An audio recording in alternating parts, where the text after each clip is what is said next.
En ningún momento vemos a Moisés dudando, ¿será que existe Dios? ¿Será que el que me está llamando de verdad es Dios? ¿Será o no será? ¿O será un cuento? ¿O será una voz en el desierto? Porque en el desierto, aunque parezca mentira, se oyen muchas voces en el desierto. Los que han estado en el desierto vagando oyen voces, ven fantasmas y ven muchas cosas en el desierto, ¿no? Pero ninguno de ustedes ve en la escritura que Moisés se pone ni a fantasear, ni a pensar, ni a meditar. Simplemente oye que Dios le habla y obedece. O sea, es como alguien que ya conoce al que está llamando. ¿Amén? ¿Sí me voy a entender? Pero gracias a quién fue eso Moisés. De Moisés, gracias fue a su padre y a su madre. Bueno, más que a su madre, que a su padre. ¿Amén? ¿Por qué le digo esto? Porque por tradición en el pueblo hebreo, las mujeres, las madres, que eran las que se quedaban más con sus niños, le enseñaban la palabra de Dios a los niños. Entonces, ¿de dónde aprendió Moisés de Dios, del Creador? Fue justamente de su propia madre. ¿Amén? Pero imagínense usted, no toda madre es así. Yo he visto madres cristianas que sí se preocupan por enseñar a sus niños sobre la Biblia. Hay otras que no. Hay otras que la dejan en casa porque me molestan en la iglesia, quiero oír la palabra y déjame tranquila. Y ahí lo dejan porque el niño es un chuki, ¿no? Entonces lo dejan ahí nomás en la casa porque si no, me vas a interrumpir y quiero concentrarme en la palabra del Señor. Pero eso es un grave error. Yo sí le he dicho a la iglesia, a las hermanas, yo le he dicho, hermanas, no importa que su niño sea un remolino, ¿no? Le digo, tráigalo que a la larga se acostumbra. Y es verdad, de tantas veces que lo va llevando, ya el niño va acostumbrándose a la iglesia y yo mismo lo cojo, y yo mismo le voy diciendo, a ver, en tu casa puedes jugar, y me hace caso. Y se sienta al lado de la mamá y escucha la palabra. ¿Amén? Entonces, eso está ocurriendo hoy. Muchas madres hebreas, israelitas, sí tomaban su responsabilidad en serio, otras no. Vemos el caso de las madres que mencionan en los libros de los reyes. ¿Sí se ha dado cuenta usted? ¿Por qué tanto menciona a la madre? ¿No ha puesto usted a meditar cuando habla de David y menciona quién era la mamá? Habla de Salomón y menciona quién era la mamá. Habla de otro rey y quién era la mamá. Porque muchas madres estaban encargadas de enseñarle la palabra de Dios a sus niños. Por eso menciona tanto a la mamá. Y claro, si la mamá no le había enseñado nada, entonces ese rey no iba a ser un buen rey. Pasaba a ser un rey de los malos reyes. ¿Amén? Idólatra, malvado, asesino, perseguía a los profetas y no le interesaba nada. ¿Amén?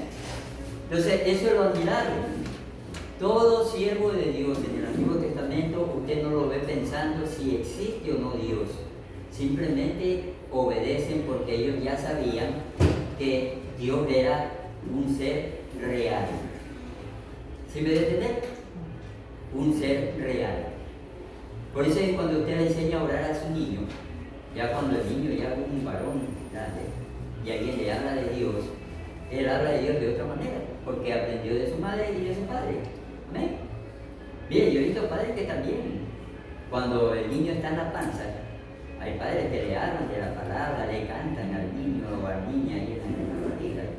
Sí. Y aunque parezca mentira, el niño sale aprendiendo lo que sus papás le decían. ¿Amén? No, hermano, David decía, tú eres mi Dios desde el vientre de mi madre, porque había mujeres israelitas que incluso ya embarazadas le hablaban al niño de Dios. Amén. Le hablaban porque el niño ya aprende, ya estando ahí en la barriga ya aprende. Todo aprende. Si el papá es futbolista, la mamá siente una patada porque el niño quiere también patear. ¿No? Quiere patear cualquier cosa, entonces la mamá dice, uy, pateó, dice, porque quiere, así como el papá patea, también quiere patear. ¿Amén? Entonces, dice la revelación de Dios en el Antiguo Testamento en la página 13. ¿Ya? Y ahí nos da un resumen de la historia de Israel. La historia de Israel. En donde vivía Abraham. Abraham vivía en Ur de los Caldeos, donde adoraban al dios Luna, o al dios de la luna. Amén. Ellos adoraban ahí a ese dios, al dios de la luna, o al dios Luna. Y entonces Abraham salió de un lugar donde era un lugar lleno de idolatría. Y para que lo sepamos, nosotros sabemos por la arqueología, por eso es bonito cuando ustedes se meten en YouTube y en Google a estudiar arqueología bíblica, hay muchos descubrimientos que siempre se van dando, muchos. Y estos descubrimientos, los científicos o arqueólogos del mundo no les dan importancia porque ellos dicen, eso es de la Biblia, eso no, para ellos Dios no existe, así para qué voy a yo a estudiar eso, ¿ya? Porque si ellos estudiaran, ellos abrirían los ojos también, ¿no? Dándose cuenta de lugares bíblicos donde la Biblia los relata y que son verdaderos. ¿Ven? Hay dioses que han sido encontrados que en realidad no se sabe qué son, ni qué nombre tienen. Porque en Canaán se adoraba a multitud de dioses, incontables. Si hoy en día, solamente los hindúes, ¿cuántos dioses tienen los hindúes? Miles de dioses, ¿no? Los chinos también tienen miles de dioses. Ahora asúmelo con todos los dioses que creen las demás naciones. Imagínense usted. Yo creo que llegan al 1.000.000 de dioses, ¿no? No se podría aprender todos los nombres, porque hasta las tribus salvajes tienen su propio Dios. Todos adoran a un Dios, todo. ¿Ven? Entonces, como había en la antigüedad multitud de dioses, solo se menciona en la arqueología los más mencionados, los más conocidos. Pero hay otros que ni se sabía cómo se llamaban, ni qué eran, ni para qué servían. ¿Amén? Hay dioses que no se sabía. Simplemente dice, se descubrió esta estatuilla, pero no sabemos. O un templo abandonado, ya hecho ruinas, pero tampoco sabemos. ¿Amén? Entonces, aquí viene otra pregunta más, u otra cuestión más. Cuando Dios llamó a Abraham, también lo vemos a Abraham que jamás se puso a dudar, ¿no? Usted cuando lee la Biblia, la palabra de Dios, y eso es lo confiable de la Biblia, es algo admirable. La Biblia siempre nos dice la verdad, no nos esconde nada. No porque David haya sido un siervo conforme al corazón de Dios, la Biblia iba a tapar sus pecados. No, la Biblia habla todo.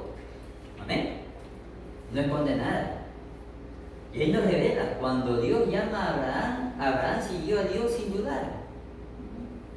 ¿Por qué siguió a Dios sin dudar?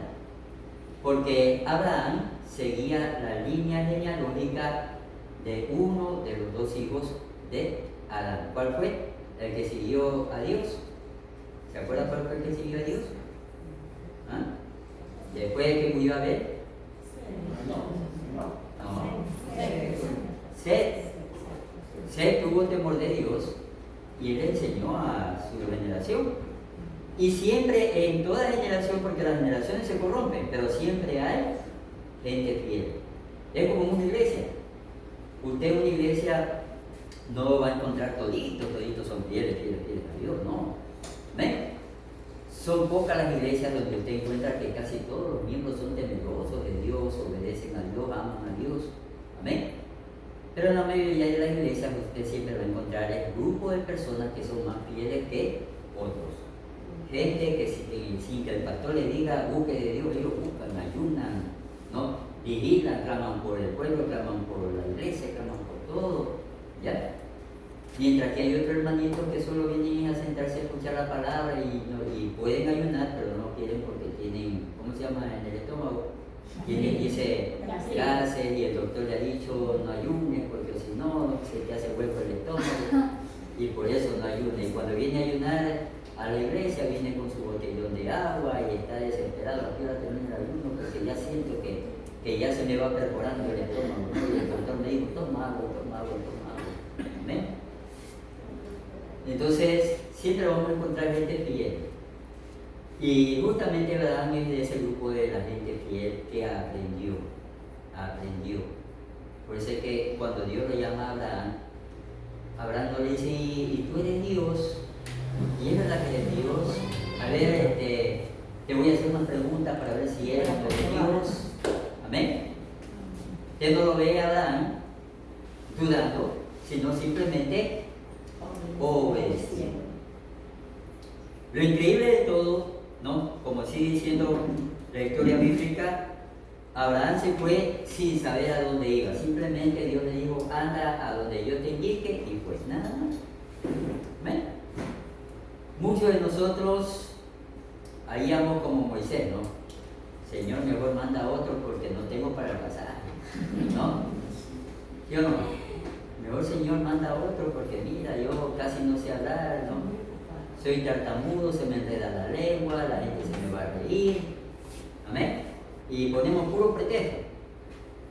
Pero lo bueno de Dios es que Dios sabe a quién envía. Eso es lo bueno de Dios. O sea, Dios no se equivoca.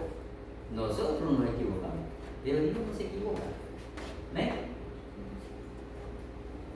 Y nos da esa reseña, el libro de la historia, y menciona algo importante. Menciona Jeremías 31, del 31 al 34, donde dice esa profecía: he aquí vienen días, dice Jehová, en los cuales haré nuevo pacto con la casa de Israel y con la casa de Judá. Haré un nuevo pacto. Pero no está hablando del pacto que trajo Jesucristo. No, está hablando de un nuevo pacto que hará con Israel, con la nación de Israel. Amén. Un nuevo pacto donde dice que escribirá su palabra en sus corazones. Y todo el mundo, dice, conocerá a Dios, desde el más pequeño hasta el más anciano. Y ninguno le dirá al otro, te voy a enseñar el camino de Dios, porque todo el mundo lo sabrá. Y está hablando de la nación de Israel, no está hablando del planeta. Amén. Hay gente que tiende a confundir ciertas profecías mezclando a todo, ¿no? Mezclando todo. En el mundo entero no, está hablando de la nación de Israel. Porque cuando ya llegaron al tiempo de los reyes, al tiempo de Josué, al tiempo de los jueces, sucede lo que siempre sucede en una sociedad. Siempre tendemos a cambiar. Amén. Cambiamos nuestras costumbres porque nos aburrimos de lo mismo siempre. Entonces cambiaron a Dios porque ya estaban aburridos de Dios y quisieron buscar ídolos porque eran más bonitos, se los podía tocar, se los podía ver, se los podía abrazar. Amén. Y ese ídolo no veía lo que yo hacía. Yo llegaba y había hecho de todo en la calle, y el ídolo estaba en mi casa, y no llegaba, lo adoraba y no pasaba nada. Nunca me iba a decir nada, ¿no? Ni me iba a reprochar, ni se iba a enojar, ni nada. Entonces, ¿qué hacía la gente? Lo premiaba con objetos de oro, de plata, y el más pobre con cualquier cosita que podía darle a su ídolo. Amén. Entonces, mire, hasta en lo económico, cuando amamos algo, nosotros somos aprobados, ¿no? Pero cuando venimos a la verdad, sí que somos bien duros. Para dar a Dios somos durísimos. Aunque tengamos, no queremos. ¿Eh? Una vez yo le llamé la atención a una anciana en la iglesia. Esa anciana alquilaba cuartos, el hijo trabajaba en la marina, ya.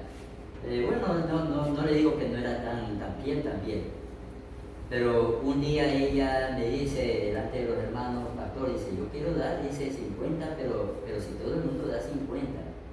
Y le digo, a ver, hermana, le digo, ¿usted está dando esos $50 de corazón o le está dando de obligación? Si lo va a dar de obligación, mejor no dé nada. Si usted lo da con amor, mejor quédese callada y ponga lo que usted quiere poner y punto. Que cada uno pondrá según como tiene. Yo no puedo obligar al que no tiene, que vende maduro asado, sus $50 para comer toda la semana. Y yo no voy a decirle, ponga eso, lo mismo que la hermana. No, por eso es que bien claro de ese libro de los Hechos, que cuando Dios tocó el corazón de la gente daba con amor, se despojaba porque daba con amor. ¿Amén? Y el rico daba porque tenía y no se quejaba del pobre que daba poquito. No decía, a ver, tú da más, no. Cada uno daba conforme tenía. Amén.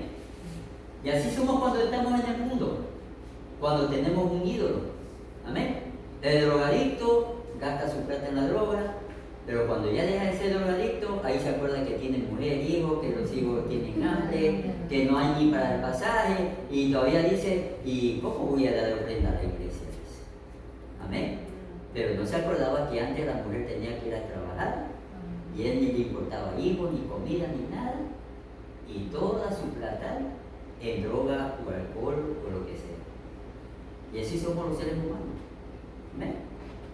Entonces siempre Dios los volvía al camino, ¿no? Llamando, levantó a los jueces, después los reyes también, para hacer volver, ¿no? A los profetas también, para hacer volver al pueblo al camino, pero otra vez el pueblo se desviaba.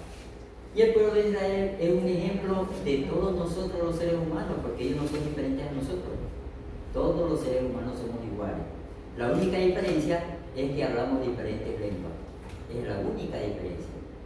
Pero de ahí, todos somos iguales. Amén.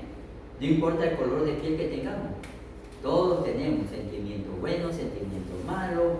Hacemos lo bueno, hacemos lo malo, todo es igual dentro de nosotros.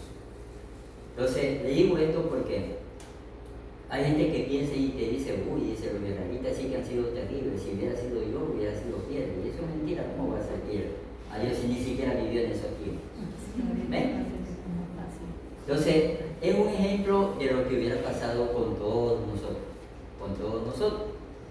Por eso Jeremías dice que es Dios el que va a transformar el corazón, porque el ser humano no puede. ¿Sí me entienden? Es Dios el que tiene que transformar. Si nosotros seguimos a Dios es porque Dios ha transformado nuestro corazón. Si no, no nos importaría ni lo seguiríamos. Pero es Dios quien ha transformado nuestro corazón. Amén. Si no, ahorita estuviéramos cada uno de nosotros o jugando pelota, paseando, viendo televisión, las noticias, ¿no? Haciendo cualquier cosa. O no estuviéramos, ya estuviéramos ya en una tumba, ¿no? Pero Dios ha tocado nuestro corazón y así va a ser también con todo el pueblo de Israel. Amén. Donde Dios dice que a toda la nación, sin excepción, desde el gobernante, todo, Dios va a cambiar el corazón de ellos y ellos seguirán a Dios de todo su corazón. ¿Alguna pregunta, mi hermano? Ya mismo le hago la pregunta, Dios. Vamos a la religión de los pueblos antiguos. Y ahí sí le puedo pedir su cooperación a cada uno. Hable brevemente, no quiero que me dé un discurso largo. Amén. Hable brevemente del trabajo que hizo. Ya mencione algo de lo que dice de la religión de los pueblos antiguos. ¿Amén? A ver. Yo recuerdo que, bueno, acabamos hablando de eso, que los cananeos o ese pueblo era un pueblo pagano, tenía varios dioses, entonces era considerado su religión politeísta. Politeísta. Ya, mi hermana, hasta ahí nomás. Ver, mi hermana siguiente. ¿Sí leyó el deber? A ver, mi otra hermana. A ver, usted, mi hermana. Aparte de que era politeísta, también era monolatrista. ¿Qué significa eso? Que aparte de tener varios dioses, siempre sobresalía uno más de todo. Querían a uno más que era todo. el superior, como quien dice, de todos los Era dioses. increíble. A ver, mi otra Eso hermana. me llamó también la atención. Hermana, ¿usted? ¿Sí se le ve? Yo superior que ellos pensaban, o sea que siempre era el mejor para ellos, que era el Baal, siempre hacían unos cultos con cosas horrorosas, de actos sexuales. Era el más conocido. Sí, era lo pervertido. Claro, no solamente en actos sexuales, también ofrecían a ciertas personas, hijos, frutas, animales, dependiendo la situación y la petición que ellos pedían. Así es. Ahora, mi otra hermana. También representaban los dioses como un toro, así, becerros, todo eso. diferentes animales. Sí. A ver, mi hermano, ¿lo que se acuerde? Se la debo porque no vi. La hermana, Los cananeos adoraban al dios Baal, era la deidad más importante. claro. Y también se dedicaban a sodomismo, a filipismo, a brujería. Ya, ¿sí sabe lo que es sodomismo? Es el homosexualismo, que no aparece en la Biblia porque es una palabra que surgió hace unos 200 años atrás, si es que no me equivoco. Fue inventada por un filósofo. Por eso es que muchos dicen, no, si la Biblia no dice eso. La Biblia lo dice, pero con las palabras más directas. ¿Amén? Sodomismo. Si buscan el diccionario van a darse cuenta de lo que está hablando. A ver, mi hermano, ¿no se acuerda? Dice acá que ellos hacen sus rituales en los lugares altos y que entre ellos también, aparte de Baal, había otros dioses, entre ellos Astarot y Aserá, que eran prostitutas en realidad. Sí. En ese sentido. Y entonces todas las religiones que habían en Canaán practicaban casi lo mismo, ¿no? Casi lo mismo. Eran pervertidos, también sacrificios de niños. Lo más impresionante de todo es que el sacerdote o el sumo sacerdote que tenían ellos era gente deforme. No sé si ustedes vieron eso en el estudio. Gente deforme, eran enanos, personas que les faltaba un brazo o tenían alguna deformidad, los consideraban superiores. Los mayores. Y ahí los ponían como sumos sacerdotes y sacerdotes y etcétera, etcétera. ¿Ven?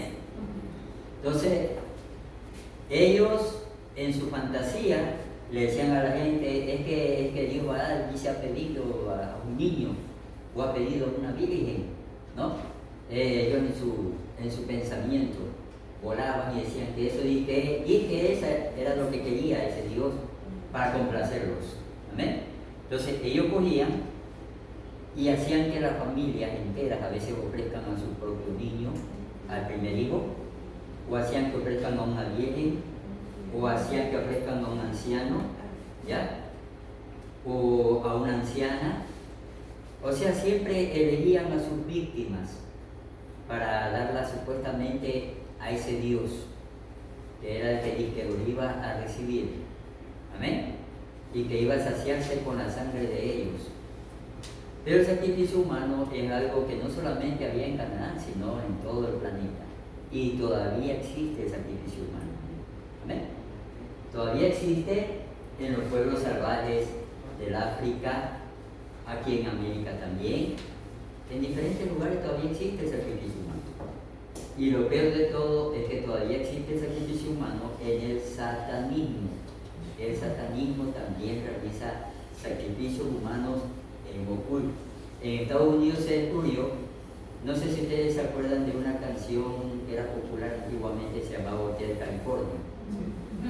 Ahí sacaban una iglesia satánica. Y esos lugares abandonados, así desérticos, eran elegidos justamente para hacer sacrificios. Por eso es que toda la vida se ha desaparecido gente. Y qué raro que aquí en nuestro país, de una forma extraña, se está desapareciendo más gente y no se la encuentra. ¿Quiénes se la llevan a esa gente? A veces para sacrificio humano, a veces para narcotráfico, a veces los raptan para vender sus órganos. Amén. Y para diferentes cosas. Y hay otros que fantasean, no sé si será verdad o mentira, pero dicen que hay demonios que han tomado formas de lagartos y se comen a la gente o por las partes humanas y son para alimentos, dicen ellos, ¿no? Cosas que no se ha comprobado, Pero toda la vida ha existido sacrificio humano y sigue existiendo. Entonces se supone que este mundo es moderno, pero sigue habiendo sacrificio humano. Dice, moderno, pero sigue habiendo sacrificio humano. Si fuera de que moderno, entonces muchas cosas hubieran desaparecido y hubieran quedado en el pasado. Amén. Por eso cuando se discute con esas personas que dicen que Dios es del tiempo de las cavernas, entonces es obvio que uno dice, bueno, si el tiempo de las cavernas es todo, ¿no?